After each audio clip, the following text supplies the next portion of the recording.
There's been a lot of discussion with GDC ongoing around the next generation devices, but definitely with Microsoft and Project Helix at the forefront right now, they did an entire discussion around what their plans are and their vision for the future. And a lot of it sounded good, I'm sure, for developers because it discussed the idea of just the development cycle becoming more streamlined with Xbox and PC becoming really just one platform.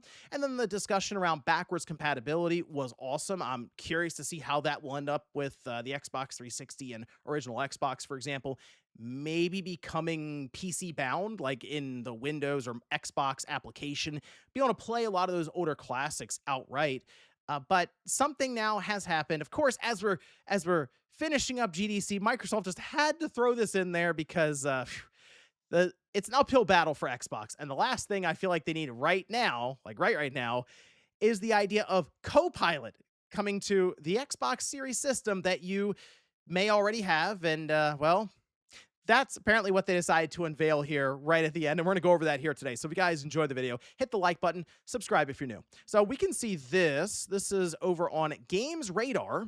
Say Xbox just revealed Gaming Copilot is coming to current generation consoles later this year, saying, quote, I'm excited to announce that later this year, we will bring Gaming Copilot to the current generation consoles, and we'll continue to bring it to more services that players are playing. This is from Xbox's Gaming AI Partner Group product manager and revealed at GDC. It's a panel that was attended by Games Radar.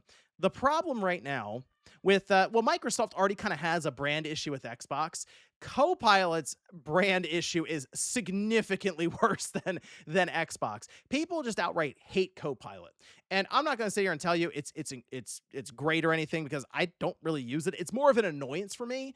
I see it, when you'll start up Windows, or you click the little Windows flag down here, and it'll see it come up and it'll try to let you know, hey, Copilot's a thing, just in case you want to use it. But for me, it's just Windows was I'm one of those people who look back on Windows XP, and I can even say Windows 7. Those were, I think, my two favorite Windows OSs. And it felt like, especially since Windows 7, since they went to Windows 8, kind of downhill from that. Windows 10 turned it around a bit, but Windows 11, I don't know. The whole thing just feels like there's a bunch of steps to do things that feels like it took one step to do in Windows XP or Windows 7. I don't know. The whole OS just feels very clunky. And at times, there are just weird updates that go out that break the whole thing. It's very odd, but a lot of that seems to be tied back to the idea that AI is being leveraged more than ever within Microsoft. So you think about that, and then you see Copilot that wants to help you with everything you're doing while collecting your information. You go, maybe not for me. All right. But the problem right now is Microsoft is jamming it into everything. I mean, it's all over the place, seriously. And it's not just them, it's a bunch of companies with Google and stuff, but many people use Windows, and here comes Copilot with that. So when you now take Copilot and push it over to Xbox, people, of course, will recoil from that because they see Copilot. Now, I will say the Copilot gaming assistant, AI assistant, it doesn't feel as intrusive. And I say that because if you are running Windows 11 right now, you already have it. Like it's already there. You maybe just haven't necessarily noticed it. But the idea around this in particular, like here it is, Gaming Copilot Beta, is you can bring up that Windows overlay. It's like the Windows flag and G, and in there is a little Copilot icon. You press it, and it's really just like a chat box. So, from my understanding, you can talk to it if you want. I've typed to it to test it out, and it gave me answers back. So, like, for example, I can fire up very quickly Ninja Gaiden Black 2, and we'll try it out. I have the game playing in ultra wide right now, so it's a little cut off on either side, but it should still at least get the idea across. So I'm at a part later in the game where there's a big staircase here you can see, a door off to the left that's closed, one that's open to the right. So so the idea being, if you pull up the Windows overlay here, you have this chat box, and you could just talk to Copilot. And I think you could also I don't really use the microphone for it, but you can also just like talk to it outright, and it'll pick up your voice. So if I just say, what's up this staircase in front of me, and then it'll come back, and it'll say, okay, so it says it leads directly to the boss room in Ninja Gaiden 2 Black, and then it goes over some things you can do ahead of time, grab all secret chests, healing items. So at that point, I'm like, okay, there's a boss up there. Let me go back this way, and I'll backtrack a bit, see if there's anything that I can use here. Which this is.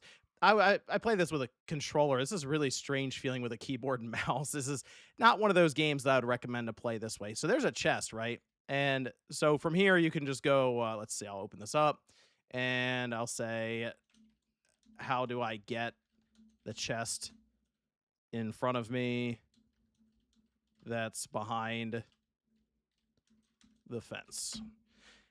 And I will say this, I'll give him credit. It's pretty quick, as you can see. As soon as I press enter, takes maybe a second or two, and then it spits out a response. So it's basically a way at this point in time, with the way it's used here that I've seen so far for, say, Windows with the overlay. It's mostly used as a Q&A system where you can ask it questions and it'll go out and get the information from the internet, bring it right back to you. And at least so far, that's kind of been the extent that I've used Copilot Gaming AI Beta for.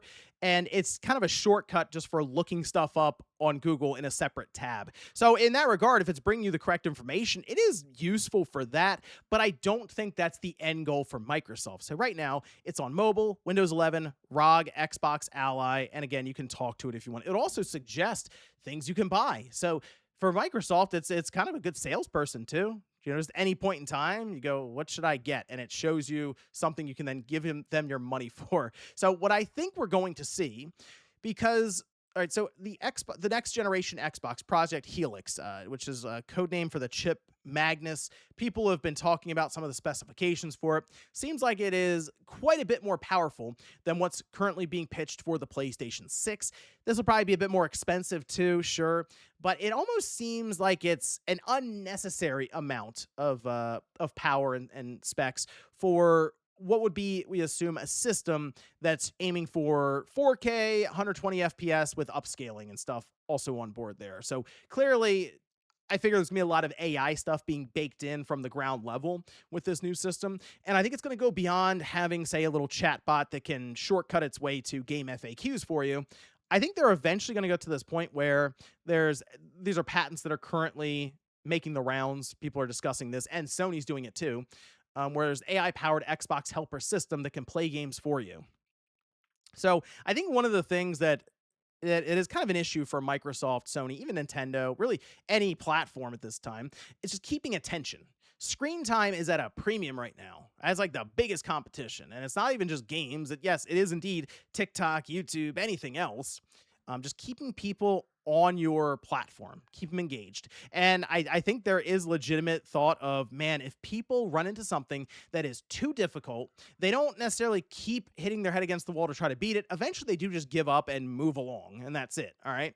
And so when I was younger, many of you, I'm sure, when you were younger, and we didn't have a lot of the distractions we have now, we did just hit our head against the wall until we beat it. Like on the Super Nintendo, original Nintendo, there weren't even a lot of guides back then. You just kind of figured it out. I have pages and pages. I bet you if I looked around, I could probably find them at my parents' house or something.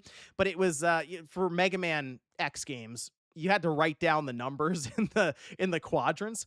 I have so many of those written down because anytime I finally beat a boss, I was like that. All right, good. Let me write this down because if I do end up dying a lot, I want to make sure I can come back and pick right up. So many of those pages and those grids of numbers. That's how it was back then. You know, you kept playing, and eventually you beat it, and it was really exciting.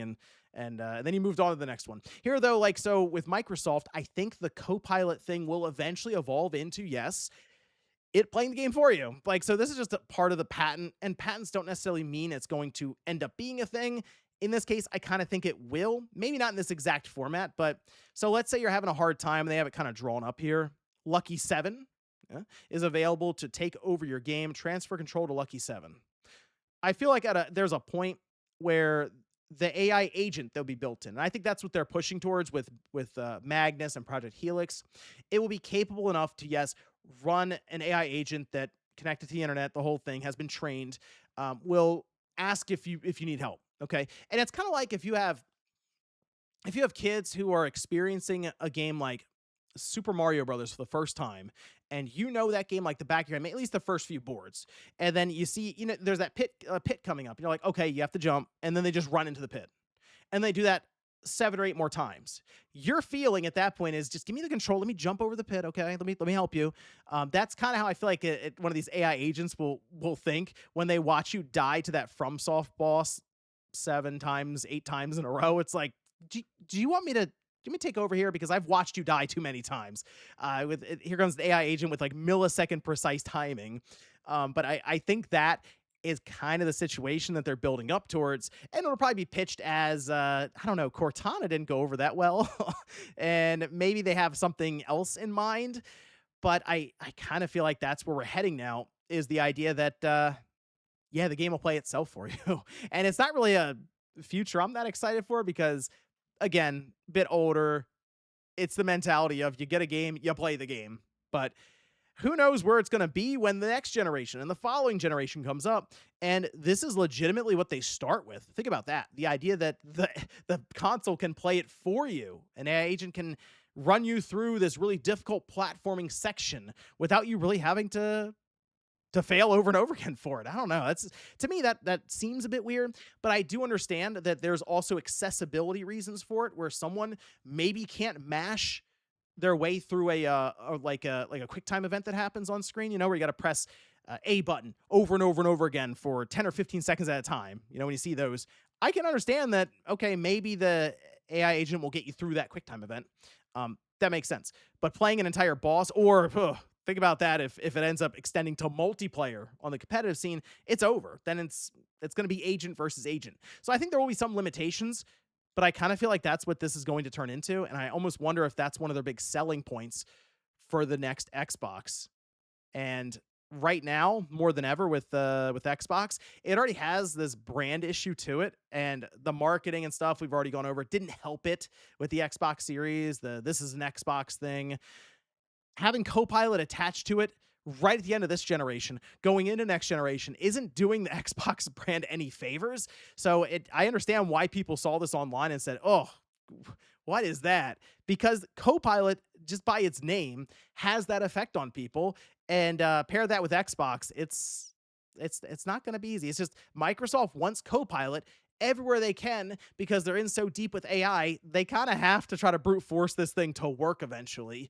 But let me know what you guys think about this down below with this Gaming Copilot beta. It seems like it's on track to go to all the Xbox Series systems, so you're going to get it one way or the other, I guess. If you have an Xbox now that you use, let me know though if you would utilize that. Like if there's something going on in a game and you don't know where to go or anything, would you pull up the Copilot beta and say, "Hey, where do I go?" And then it tries to help you out there. And what do you think about the idea of an AI agent playing hard parts of a game for people in the future? Thanks guys for watching, and I'll see you next time.